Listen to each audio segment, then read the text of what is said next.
was just talking to another coach about a question that they had for me since I've become like the resident runner with things.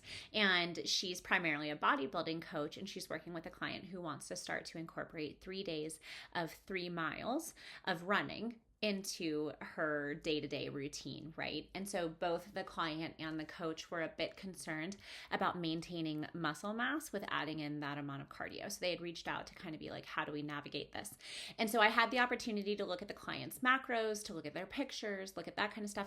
And then I made recommendations for how I navigate that with myself and with my clients. And so I wanted to share with you guys in case that was going to be helpful.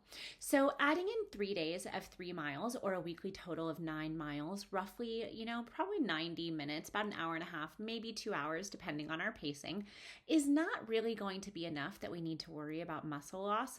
Like, that's not pulling a whole bunch of energy. And by keeping the workouts at about 3 miles, we're not really at the place where we're going to have to tap into different energy systems, or your body's not going to be freaking out because it doesn't know what to do. The same way as if, all of a sudden we're adding in like 3-hour long runs and we have to start learning about intra workout fueling and stuff like that, right?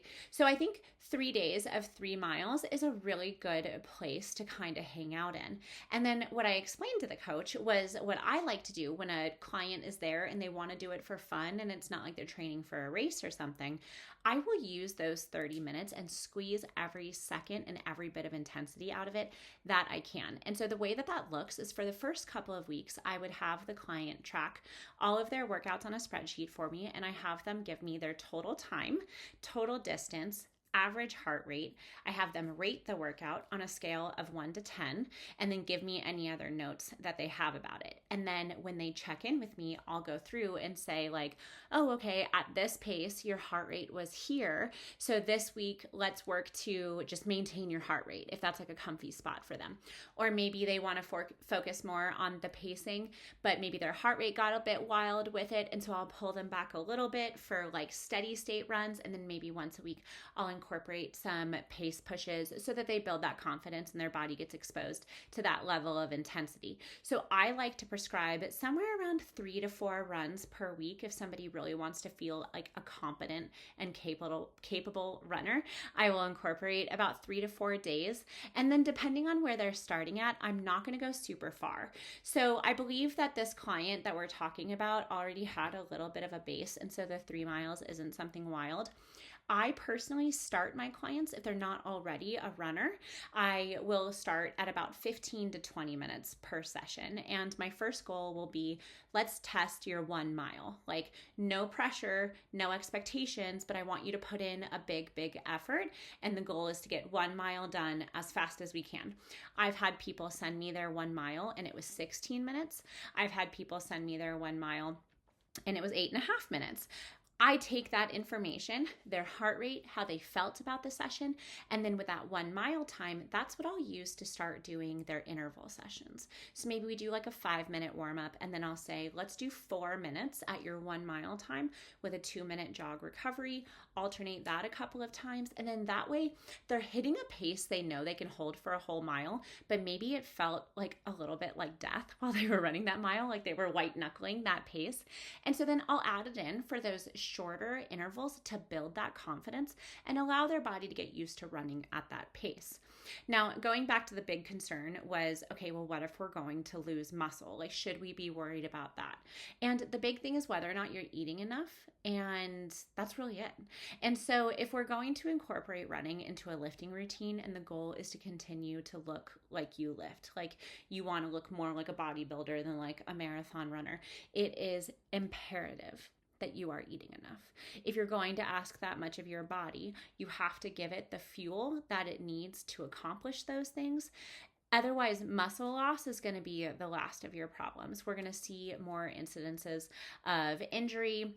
We could see things like bone loss, like stuff like that. We start looking at some of those really classic signs of energy deficits. Maybe we're losing our period, our hair isn't as thick as shiny, our skin might feel weird, digestion might be off. If you begin running and everything else stays pretty much the same and all of a sudden you are super constipated or you constantly have diarrhea, area, that might be a sign that we're not eating enough.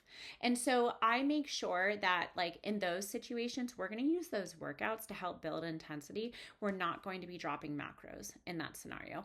And like until we've been together for quite some time and I have a really good feel for how your body responds to the exercise or how it responds to the macros that we're currently at. In a perfect world, we would be adding more and more food as we're adding more and more activity, because the end goal should always be a strong and capable body that you feel confident in. It doesn't mean that we're going to starve ourselves to feel confident in that body, because that's not something that's going to last long term. So I love getting the opportunity to introduce people to running, to make it feel accessible and make it not feel difficult. I do a lot of run walk programs, and I've recently been able to coach people to their first ultra marathon.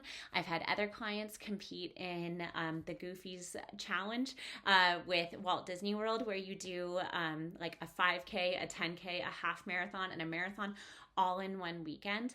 And some of my clients, when they're using this spreadsheet where I have them put all of their runs, I can look back on 2 years of run data and point out, look at how much stronger your heart is. Look at how much easier you hold these paces when it used to be something that you rated as an 8 out of 10.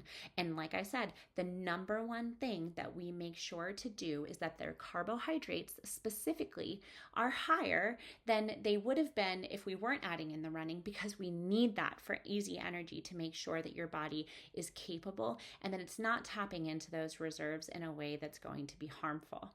You can diet while you're running a lot. I have prepared for a marathon while I was also in a like slight caloric deficit. And so if you are going to try and diet while you're a runner, again, I would not recommend it if you're new to running, or I wouldn't dive like all the way into running where suddenly we're doing many miles per week, like if we weren't doing anything before. So the good rule of thumb is that you don't want to increase your weekly mileage by more than about 10%. But for some people, even that number is going to get a little bit wild when you're adding things. And so I like to add maybe a mile to each week as we go, and I will do it strategically. I usually, if I'm doing 4 runs per week, I'll have a long run. I'll have 2 runs that I call mileage builders, and then I'll have their speed work. Now, depending on their goal, that might shift. Maybe we have more speed work.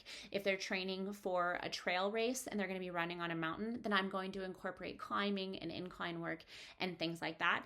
And then if they're going to be doing any distance that exceeds 90 minutes, we'll start practicing how to fuel during their run training with some of their other runs to train their gut to be comfortable with that. So if you're going to incorporate running into your weightlifting routine and you want to be that hybrid athlete that everybody is talking about, you have to think about fueling appropriately and giving your body what it needs to act like a superstar. If you guys have any questions about coaching or run programming, or you have anything coming up that I can help with or give a little bit of tips on, you can find me here in the comment section or at c.castle@yahoo.com. Send me a message on Instagram, it's just christina.castle, and I would love to chat out what's happening.